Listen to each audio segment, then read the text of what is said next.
ভাই প্রত্যেকটা মেসেজে লল দেওয়া উচিত না, এই ভিডিওটাই হচ্ছে তার বাস্তব প্রমাণ। আমাদের বিপক্ষে থাকা প্লেয়ারগুলো কিন্তু ভাই পরপর 3-3টা রাউন্ড ভাই জিতে যায় আর লল দেখায় তারা ভাই প্রত্যেকটা রাউন্ডে, ঠিক আছে ভাই। 2025 সালে আসার পরে যদি কোনো প্লেয়ারকে তুমি লল দেখাও তার মাথা যে গরম হবে না এটা তুমি গ্যারান্টি কিভাবে দাও? এই জন্য ভাই আমার টিমমেটকে লল দেওয়ার পর আমার টিমমেটের হয়ে যায় মাথা গরম। তো ওরা দেখো ভাই কি পরিমাণে খেপা খেপে গেছে। আর ভাই এই রাউন্ডে আসার পরে আমরা যে এক রাউন্ডে কোপটা দিছি ওদেরকে, ওরা ভাই সামলাতে পারে না, মানে কয়েক সেকেন্ডের ভিতরে ম্যাচটা শেষ। তো তারপরে আরেকটা রাউন্ড শুরু হয়ে যায়, এখানেও ভাই সেম কেস, এই রাউন্ডেও ভাই কয়েক সেকেন্ডের ভিতরে রাউন্ডটা শেষ হয়ে যায়। তো তারপরে শুরু হয় তারপরের রাউন্ড, আর তারপরের রাউন্ডে ভাই কি বলবো, মানে আমি ঢুকতে না ঢুকতে দেখি ভাই স্কোরটা ফাঁকা হয়ে গেছে। তো এখন এটাই হচ্ছে শেষ রাউন্ড, মানে আমাদের হয়ে গেছে 3-3 সিচুয়েশন। এই সিচুয়েশনে দেখো ভাই ওরা রাশ দিয়ে দেয় আমাদের জায়গায়। তো এখানে রাশ দিতে দিতে ভাই দেখি আমার একটা প্লেয়ার ডাউন আর ওদের দুইটা প্লেয়ার ভাই শিওর হয়ে গেছে, ঠিক আছে।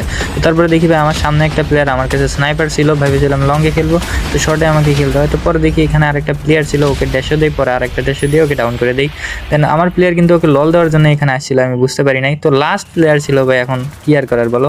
তো এটাই বলতেছি যে সিএস র্যাঙ্কে কখনো লল দিবে না, লল দিলে এরকমভাবে মারা খেতে পারো তুমিও।